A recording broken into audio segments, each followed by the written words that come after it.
Hi everyone, Alex here. I'd just like to take a moment to thank some of our patrons. Spooky, Kate Talbot, Lisa Kay, Jari Thorup Parlow, Lou Harrison, Elliot, Claudia Howard, Amanda Lord, Sarah Kavanagh, Jessica Freeman, Freshcat, Dog, Elizabeth Kalbacher, Aine Morgan, Corvin J. Lynn, Kit, Cody Wolfe, Iris Lazuli, Spar, Carrie Leclerc. Thank you all. We really appreciate your support. If you'd like to join them, go to www.patreon.com/rustyquill and take a look at our rewards. Special thanks to Molly and Emily. May you never be involved in a case of hilarious mistaken identity.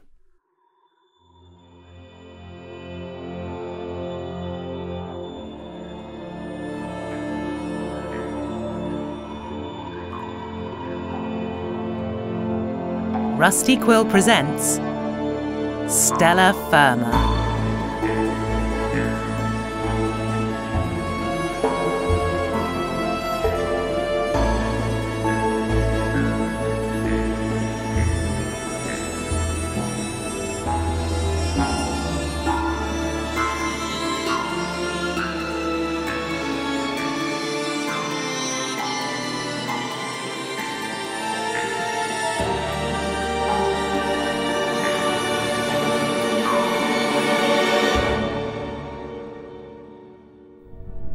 So what you're saying then is that I need to be more demanding? Assertive. Employee personality assessment and post-incident mortality investigations suggest that assertive communication between colleagues is key to effective working relationships and non-hostile work environments. Right. So, how will I know if I'm being assertive? Quiz time! A colleague has misplaced their pen for the third day in a row. They ask to borrow yours, but have repeatedly lost yours in the past. Do you A.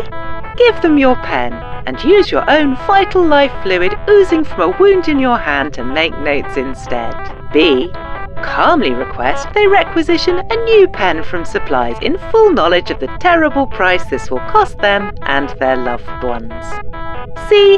Attack them violently as a drain on company time and resources, using your pen as a weapon. Oh gosh, well, I suppose I don't want to attack them. Answer. And their loved ones did nothing wrong. Answer. But it is my pen, and I didn't do anything wrong. Answer. A. I will go with A. They can have my pen, just make it stop. Assessing response. Vocal tone. Heart rate. Sweat pH. Wait, how do you know my sweat? Ding! Personality assessment. Passive to passive-aggressive, some tendency towards explosive outbursts caused by intense emotional stress. So what should I do about it? Spend more time outside. Oh, for God's sake! David! David! Oh, look at you there. Oh, you're almost like a real person relaxing in your little pod there. Working at your little desk. It's nice. It's nice to see, David. I'm It's lovely glad. to have a pod. Isn't it finally. though? You're welcome. You are welcome. How are you enjoying your pod, David? It's very nice. I actually get to lie horizontally. Oh, that's pleasant. There is a pillow and an duvet. But do you miss the chair? No. Just sitting up in the chair, waiting for me, No. hour after hour. I have a little lamp so I Often can in the see. dark. Yes, I have a little lamp. I can turn it on. Nice. Lights up my desk. Very nice. The little imaging terminal so I can just... You what now? What did we discuss, David? Oh, no, You need to be careful on imaging. So that if I people can- find out that you've still got... find out that you've still got accesses, then... So that I can browse the authorised and sanctioned parts of Imogen's database in order to supplement my work. Clearing terminal cache. Erasing browsing history. Eating cookies. It's dodgy ground, David. The fact that you've got an Imogen terminal at all as a clone is a little bit here and there. It's built into the desk! Yes, but it's for me. It's not for you. But that's my desk! It's It's I'm in sorry. my pod! Oh, is it? Oh, this is your desk, in your pod. These are all Stellar FIRMA desks and pods, David. You are just allowed to sleep in one. Well, in a Stellar FIRMA sanctioned desk that is sanctioned for clones, like me, there is an Imogen terminal. All right, David. Maybe it's the case it's that I've small, never been it's got- entirely clear on what the rights of clones are. Yes, that's possible, but... Look, it's small, it's got big buttons, it's made of red plastic, but it's still my terminal. It's clones first terminal, yes. They grow up so fast. But you're enjoying a new Yes, I am. enjoy feeling like a person. Oh, I see. You've drawn little pictures and sort of stuck them. No, up. you can no. That's how. No, sorry. give that back. What's the? Who's the? David, is this a? Have you drawn a picture of Bathin? No. Well, I mean, it says Bathin, and you've put a heart on the top of the eye instead of a dot. I have not. Well, I mean, you've drawn him with such rippling abs, David. Well, from what we... Any pictures of me in it? Any fond pictures of Trexel Geistman, your saviour, your trial saviour? Oh, no, because you obviously transcend the visual image and cannot be captured. Thank you, David. That's very kind. That's very kind. But I'd like you to draw a picture of me right now. Right. Draw a picture of me, David. Right now. Right now. Oh, okay. Wait. Can you give me my pens back, please? Here you go. Right, just a... Now, I'm going to strike a pose. Yikes. Triumphant. Ooh. Powerful. Right. Okay, here we go. Knowledgeable, certainly. Okay. Beyond reproach. Feared by his enemies. And how long Loved do you want me by to his friends. spend on this? As long as it takes to capture all this. All of it? All of this. Just really Mighty. getting it all. Thrusting. Dignified. Can you stop thrusting, please? Oh, sorry. Okay. Okay, what have you got? Carry the 2, and there we go. There you go. Just gonna get rid of that. What? Let's move on, David. That's just, that hurts. What? So just, I mean, that's very insulting. I just drew you. Oh, I see. What? And that's what you see, is it? I told you that your countenance was uncapturable, like trying to pin lightning to a paper. So if I failed, that's my artistry failing you, right? Agreed? I can accept that. This is your failure, not mine. Yeah, that's how it works. Wonderful stuff. Okay, well, how about we get on with the brief then, David? What, really? Yeah, let's We just can get on with the brief. Push on and get on with the brief, because I Oh. feel like you're wasting time. Yeah, you're so focused. Okay, Initiating. right. And, Yeah, whoa, David, this is one. Right. Strap in. I am Fugatissiman, Okay. a proud merc phonographer of Mar Park Onk. Okay. And I am Archexianniam, a wandering extra-dimensional being lost in the confines of your miserable four-dimensional space. Wait. Just a minute. Mhm. Is this two people with different personalities, or is this one person with two aspects? There's dimensional stuff in there. They're extra-dimensional, but also they're a merc phonographer, whatever that is. A merc phonographer. Whatever, David. Well, But they phonograph merc. look, I can't just walk in to a client briefing and be surprised because there's two, or surprised because there's one, but they've got two distinct aspects. Okay, well, I don't know. I don't know how wandering extra-dimensional beings who have been lost in the confines of our miserable four-dimensional space work. This is just yes, they so might typical. be possessing, Archexianniam might be possessing Fugatissiman, or Fugatissiman might just be friends with Archexianniam. Let's assume they're friends, because it's really difficult to... If you ever tried to communicate to a person that's got two aspects, and you're talking to them, and you see their eyes glaze over, and you're like, oh, we've gone to another aspect now, and they haven't heard anything, because they were in another dimension. Isn't that our job? Well, it's not our job to be Isn't that browbeaten literally our job? by two people in one body. I'm pretty sure that's literally our job. If the person is a client, then, well, we do what they want. Oh, I see. You're following the party line now, are you? Yes. Oh, okay. Oh, the guns are pointed at you. Which I also follow to a T. I just feel that's... No, I don't feel anything. I follow the party line. So are we agreed, Trexel, that I am right, Trexel, that we should treat these beings with respect, regardless of whether they are two beings in one body or two beings in two bodies? Trexel? Sorry, can I just... Should we be... Yes, David, you are absolutely correct. That is the correct way to approach a client respectfully. High roading detected. Security alerted. Right. That's good. Shall we continue? Why not, Trexel? David? Why not? Sounds like you've got it all worked out. Right. Preferred pronouns are they and them. Fine for the both of them. Fine. Why do they want a planet built? So we are going halvesies, so possibly an important clue, on a planet built to hold birthday parties for our niece. So they're a cheapskate. What? Oh, I can't buy a planet for my niece. We have to go halvesies because I'm a cheapskate, because I don't really love them. Well, that's a question, because they both have the same niece, who is Rosie Nix, who's turning 6. Yes. But they're going halvesies, which implies maybe two separate beings. Right? Maybe they're consciously coupled.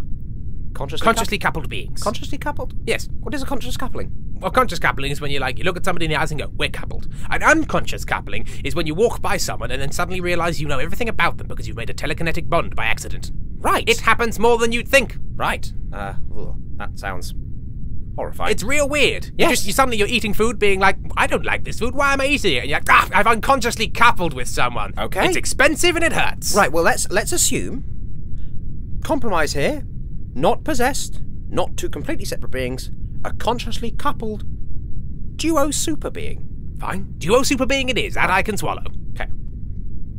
So, Rosie Nix is turning 6. She is about to be a 6-year-old human child. Oh, great. So now we've got consciously coupled, multi-dimensional beings, and they've had... Well, I think, so, Archexianniam Yes. is a wandering extra-dimensional being, specifically. But Fugatissiman... Can we call them Fugu? Fugu? I can't manage the Fugu... In fact, the Fugatissiman and Archexianniam. Fugu and Archie. Nicknames detected. Security alerted. Fugu and Archie. Sold. Right. So Fugu is a proud merc phonographer of Marpark Onk. Mhm. Not a clue where Marpark Onk is, or... It is a lovely place. What? In this dimension. So it's a 4-dimensional place.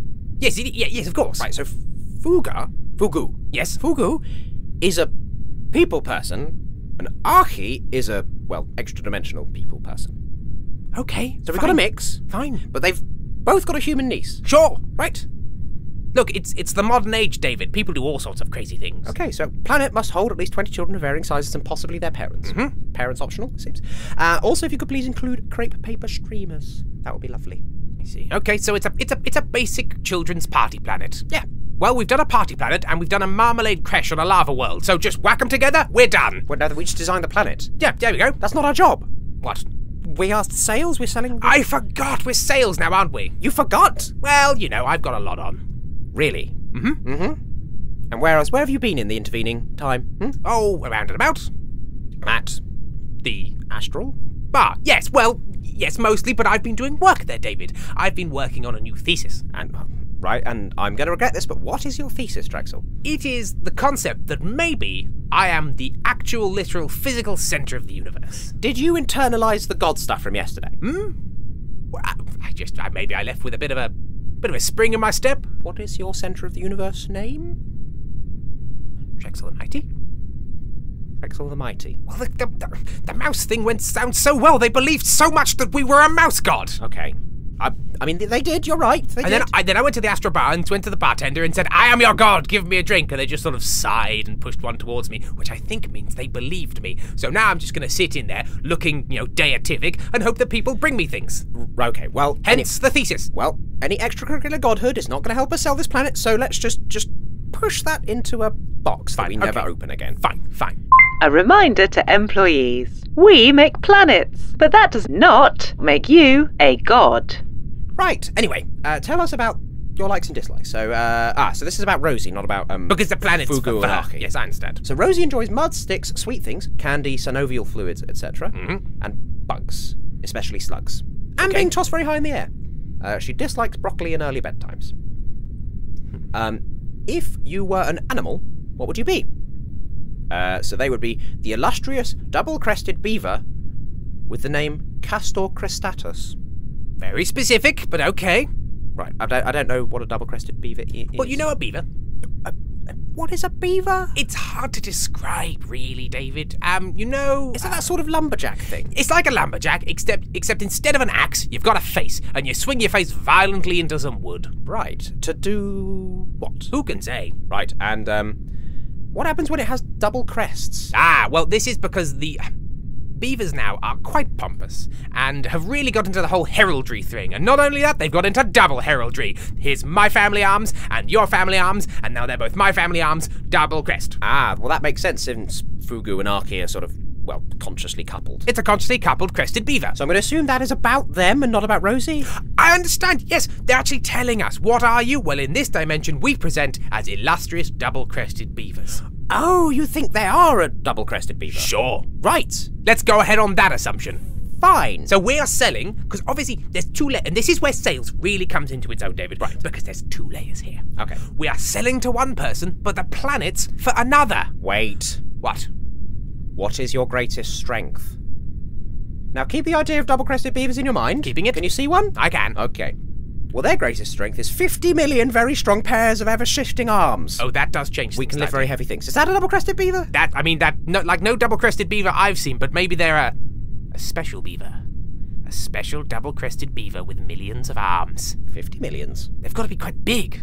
Or the arms are very small, like cilia inside your body. Oh, so they've got sort of Little wavy cilia arms. really prehensile fur. But they're really It's strong. actually arms. Ugh. So what that means is you've got that all over your body, which means any objects you want, you can just sort of like glue them to yourselves and Okay. manipulate them. You can do so many tasks at the same time. Okay. I'm doing some basic menial work, but also I'm writing my thesis about how I'm actually a god on my back. Not a god. That's actually interesting because their greatest weakness is it can occasionally be difficult for us to maintain a healthy work-life balance. Exactly. When you can do that much, should you do that much? Also, Take care of yourself. occasionally be David, difficult- take care of yourself. Oh, no! Sorry. I'm just gonna Initiating self-care music and lighting. maybe just well, in which case I'm just gonna be present for a bit, okay? Okay, well, fine. We are present. You've closed your eyes, David. What's going on? Shush! Okay, I don't like this, but fine. Being present, just Beep, beep, beep. It's time to get on, David. right, fine, yes, well.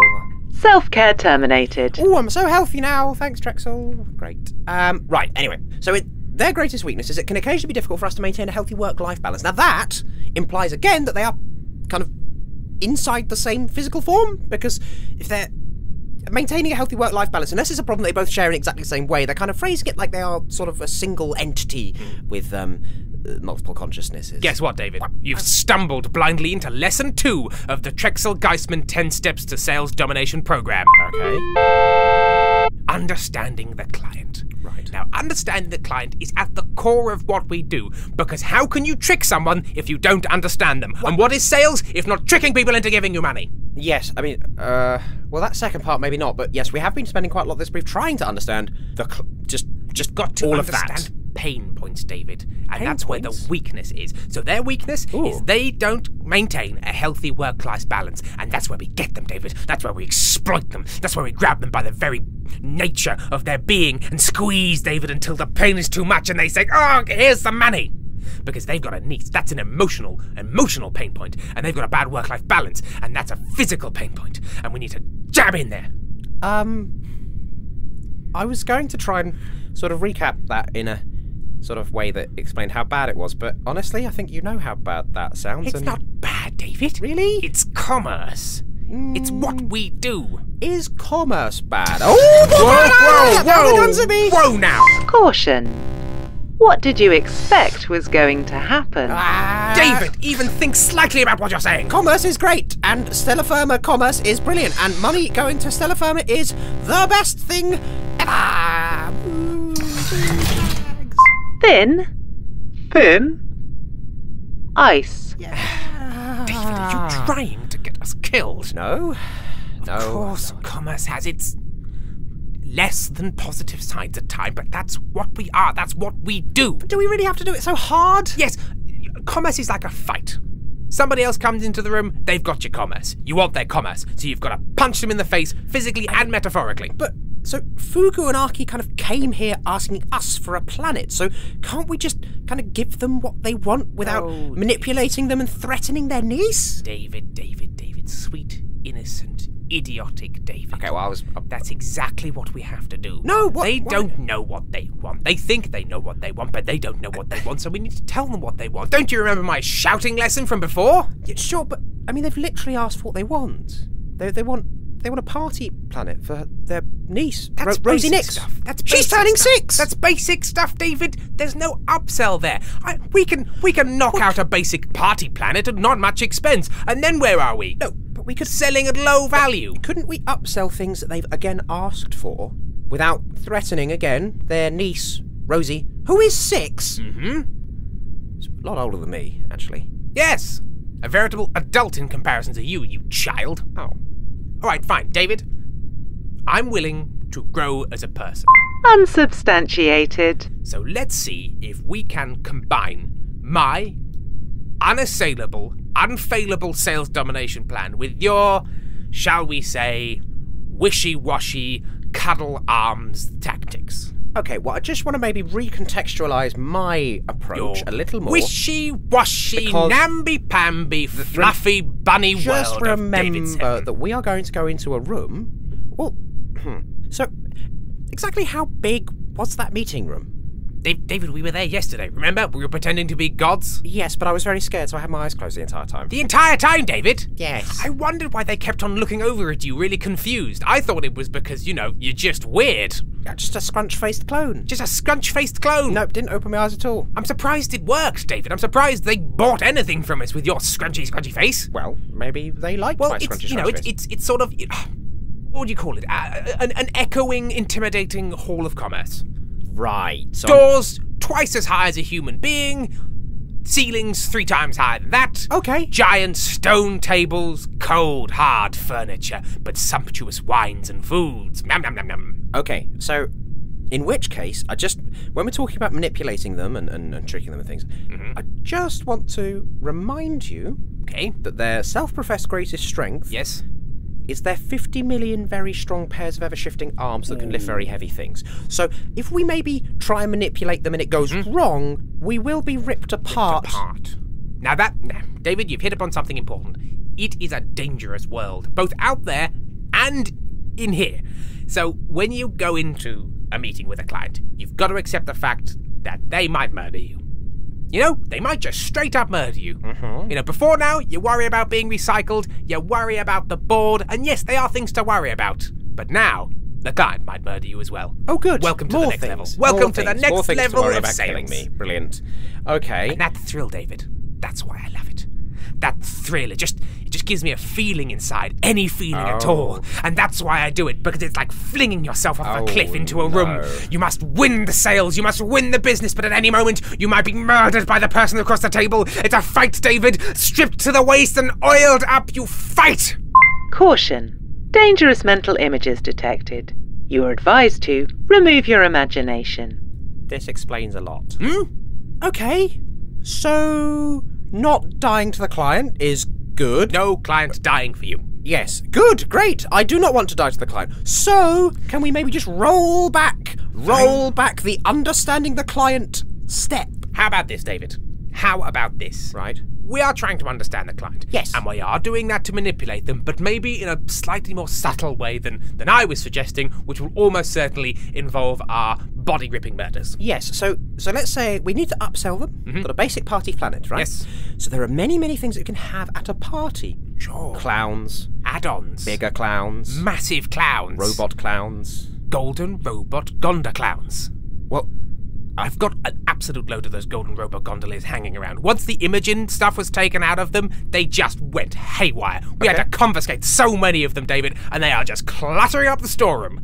Paint a face on, put a funny nose, let him in with a group of children. Well. Okay, so the things that Rosie enjoys: mud, sticks, sweet things like candy and synovial fluid. Okay. And bugs, especially slugs. Candy survival forest. What about Candy survival forest? Candy survival forest? Yes. Very wooded. Very Just good. drop them from a helicopter into an incredibly muddy, dangerous forest, but all the plants are made of candy. If they live, they'll have fun. Right, yes, so we have them, we kind of drop them, so they can play all these games in this big sort of candy survival forest, right? So we drop them down, and we don't feed them for ages. Right. So they're just famished, and we drop them, and they play these series of hungry games, right? And all that time, there we have, so Rosie, she likes bugs and slugs. Yes. So what about golden robot slug clowns? Golden robot slug clowns. We just beat the gold into a big amorphous shape. Yeah, what is a slug except for just a blob? It's so simple. It's so simple it sounds stupid, but Yes, it's not. And it's they just genius. flop about, maybe in some mud. And then we give all of the children a stick. Yes. Because Rosie likes sticks. Love sticks. But these sticks, upselling, but positively because she likes sticks. So these sticks are the best sticks that have ever been Oh, these sticks. harvested from sacred forests. Ooh. But every single stick must come from a different solar system. So we find the Exactly. most holy planet on each solar system, grab the sticks, and in sort of some giant cornucopia of sticks, the children can choose their weapon. Yes. Choose from this arcade of holy weapons. Right. So Fugu and Archie, they're sitting there. All of their arms are going. I can see it now. I can see it now. Yes. And you're pitching. Yes, These hungry games. Oh, these hungry games with holy sticks. Wouldn't you like your niece to be happy? You don't want to disappoint her, do you? Because then she might stop returning your calls. Right. Yes. And then we can knock. The knocking. The knocking cometh. David, it's time. Okay. Now, are you ready? I'm going to keep my eyes. I'm going to keep one eye open. It's an improvement, David. Yes. It's an improvement. Winking at Fugu and Archie. But remember, Fugatissiman and Archexianniam. Fugu and Archie. No, they're probably not going to appreciate that. Fugatissiman and Archexianniam. F-Dog and A-Bomb. Better. Probably less likely to rip us apart with their 50 million shifting arms. Who can say, David? But that's the thrill. Okay, come with me. Okay. Here we go. Okay. Ah, Funk Douglas! Bam! How's it hanging, you extra-dimensional mountain of arms? Stellar FIRMA is a podcast distributed by Rusty Quill Limited and licensed under a Creative Commons Attribution Non-Commercial Share-alike 4.0 international license. It was created by Tim Meredith and Ben Meredith and produced by Lowry Ann Davis with executive producer Alexander J. Newell. In today's episode, Imogen was played by Imogen Harris, David Seven was played by Ben Meredith, and Trexel was played by Tim Meredith. The episode was edited by David Devereaux and Alexander J. Newell, with music by Samuel D.F. Jones and artwork by Annika Khan. To subscribe, buy merchandise or join our Discord, visit rustyquill.com. Rate and review us online, tweet us at The Rusty Quill, join our Reddit community on r/rustyquill, visit us on Facebook or email us via mail@rustyquill.com. May the board preserve and keep you.